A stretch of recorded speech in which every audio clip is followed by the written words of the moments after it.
Hello class. तो अभी तक आपने अपने सेकंड चैप्टर के मैथ्स के पढ़ा था एक्सपेंडेड फॉर्म तक, है ना। सेकंड चैप्टर जो हमारा है लार्ज नंबर वाला जो चैप्टर है, जिसकी वीडियो मैं आपको अपलोड कर चुकी थी, उसमें आपने पढ़ा होगा कि नंबर क्या होता है, नेचुरल नंबर क्या होते हैं, होल नंबर, सक्सेसर, प्रेडिसर, और जो आपका चार्ट है इंडियन वैल्यू सिस्टम का चार्ट, प्लेस वैल्यू सिस्टम का चार्ट, एक्सपेंडेड फॉर्म में कैसे करते हैं, आपने सब पढ़ा था। ठीक है। तो बच्चों एक्सपेंडेड फॉर्म में तो हम ये कर रहे थे कि हमारा जो नंबर या हमारा जो हमें डिजिट दिया गया है उसको हम कैसे खोल के खुले हुए फॉर्म में लिखेंगे, मतलब उसे फैलाकर उसे और कितना तोड़ सकते हैं हम। लेकिन बच्चों इस स्टैंडर्ड फॉर्म में क्या होता है, आपको स्टैंडर्ड फॉर्म में जो क्वेश्चन आपको दिया जाएगा वो एक्सपेंडेड फॉर्म के रूप में आएगा। जैसे इसमें आप एग्जांपल देख रहे होंगे स्टैंडर्ड फॉर्म का। इसमें पहला दे रखा है ए 40 lakh plus 3 lakh plus 2000 plus 400 plus 30 plus 5। तो इसको आप क्या करेंगे बच्चों, इसको लिखेंगे आप छोटे फॉर्म में। अभी तक आप कर रहे थे, आपको एक नंबर दे दिया जाता था तो आप उसे टेबल चार्ट में लिख देते थे कि 1s प्लेस में ये नंबर आएगा, 10s प्लेस में ये आएगा, 100 प्लेस में ये आएगा। ठीक है। लेकिन अब इसमें क्या है बच्चों, इसको आपको ये पहले से ही फैला हुआ है, पहले से ही तोड़े हुए फॉर्म में। अब इसको आपको समेट के एक नंबर बनाना है। ठीक है। वही आपका फॉर्मूला होगा कि आपको अपने सीधे हाथ की तरफ से 1s 10s करके काउंट करना है। जो डिजिट जिस प्लेस में आएगी उसी प्लेस में आप सीधे हाथ से लगाते लिखते हुए जाएंगे, और जहाँ जो खाली है या छूट गया है उसकी प्लेस में मैंने आपको पहले भी बताया था कि जिस प्लेस में बच्चों कुछ नहीं होता उसकी जगह हम लगाते हैं 0, है ना। तो अभी सीधे हाथ की तरफ से आप ये पहला वाला जो मैंने आपको भी पढ़ के सुनाया 40 लाख वाला क्वेश्चन, इसको भी आप वही करेंगे। सीधे हाथ की तरफ से लिखेंगे। 1s प्लेस में तो 5 आ जाएगा, 10s में 30 एकदम सही है, 100 प्लेस में 400 सही है, 2000 की 1000 की प्लेस में सही है। लेकिन 1000 ये तो 1000 प्लेस में 2000 है। 1000 के बाद बच्चों क्या आता है 10,000, फिर लैक आता है ना। तो बीच में 10,000 वाली प्लेस मिसिंग है, तो जो मिसिंग एरिया है उसमें आप क्या लगा देंगे 0, और बाकी जो है उसको एज इट इज़ वैसा ही लिख लेंगे। अगर आपको परेशानी हो रही है ऐसे लिखने में तो आप फ्लो चार्ट भी बना सकते हैं। इस पेज में आपको दे रखा है जो मैंने स्क्रीन पर शेयर कर रखा है बच्चों। इसमें देखो ये एग्जाम्पल में देखो पूरा चार्ट बना रखा है ना। पहले क्वेश्चन का भी वैसे ही सीधे हाथ की तरफ से लिखा है इन्होंने, 1s 10s 100 1000 10,000 लाख 10 लाख, और जो क्वेश्चन के हिसाब से, सवाल के हिसाब से जो जहाँ आना चाहिए उसको धीरे धीरे करके पुट कर दिया, और जहाँ कुछ भी नहीं है वहाँ 0 लगा दिया। दूसरे क्वेश्चन में भी यही किया गया है बच्चों। तो ये है बच्चों आपका स्टैंडर्ड फॉर्म। ठीक है। नेक्स्ट जो आपका टॉपिक है बच्चों वो है असेंडिंग एंड डिसेंडिंग ऑर्डर। ये शायद आप लोगों ने 4th क्लास में भी पढ़ा था। असेंडिंग मतलब क्या होता है बच्चों, छोटे से बड़ा, छोटे से बड़ा, फिर उससे बड़ा, फिर उससे बड़ा, हम ऐसे डिजिट काउंट करते हैं।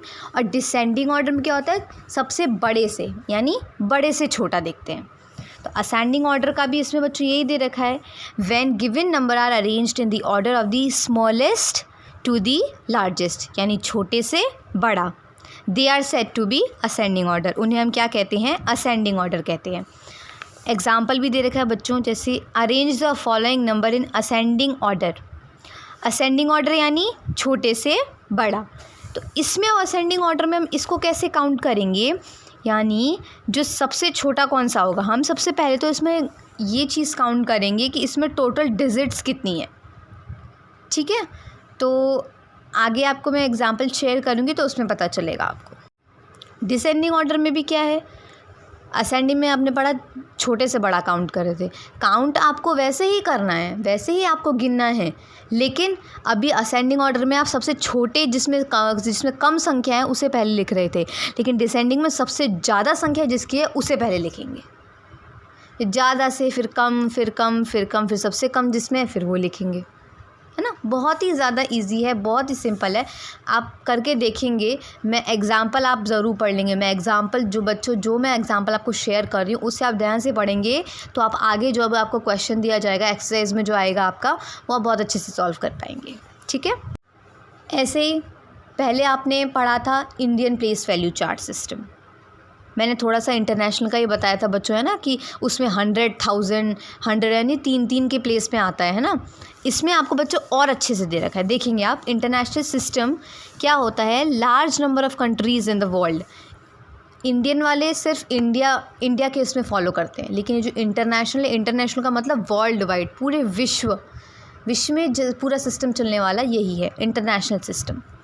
इसमें क्या होता है, इंडियन में क्या था, लाख 10 लाख, करोड़ 10 करोड़, अरब 10 अरब। इसमें ऐसा नहीं है, इसमें लाख है, 10 लाख है और 100 लाख है। ऐसी 1000, 10,000, 100,000, यानी 100 एक एक्स्ट्रा इसमें जुड़ जाता है। उसमें 2-2 थे, इसमें 3-3। इसमें फिर डायरेक्ट 1000 के बाद बच्चों मिलियन आता है, उसमें 1000 के बाद लैख आता है, लेकिन इंटरनेशनल सिस्टम में 1000 के बाद डायरेक्ट मिलियन। ठीक है। स्क्रीन पर दिख रहा होगा बच्चों आपको ये पूरा प्लेस वैल्यू चार्ट, ये इंटरनेशनल प्लेस वैल्यू चार्ट है बच्चों, है ना। इससे आप पढ़ेंगे सेम जैसा इंडियन में हमने सीधे हाथ की तरफ से गिनना चालू किया था, इसमें भी सीधे हाथ की तरफ से ही गिनेंगे। 1s, 10s, 100, 1000, 10,000। इंडियन में क्या होता था, 10,000 के बाद डायरेक्ट लैख, लेकिन इसमें ऐसा नहीं है बच्चों, इसमें 100,000 एक एक्स्ट्रा है। और 1000 के बाद लैख नहीं आएगा, 1000 के बाद डायरेक्ट मिलियन, 10 मिलियन, 100 मिलियन, फिर बिलियन, 10 बिलियन, 100 बिलियन। बिलियन का इसमें दे नहीं रखा है क्योंकि छोटी क्लास है। आप यहीं तक इसको याद कर लेंगे और इसी के हिसाब से आप क्वेश्चन सॉल्व करेंगे। ज़्यादा कुछ दिमाग लगाने की ज़रूरत नहीं बच्चों, सिर्फ आप एक चार्ट याद कर लेंगे। इंडियन का भी जो आपको पहला यूट्यूब वीडियो है मैंने इंडियन का जो दिखाया था, उसमें भी सिर्फ आपको चार्ट याद करना है और एग्जाम्पल पढ़ने हैं।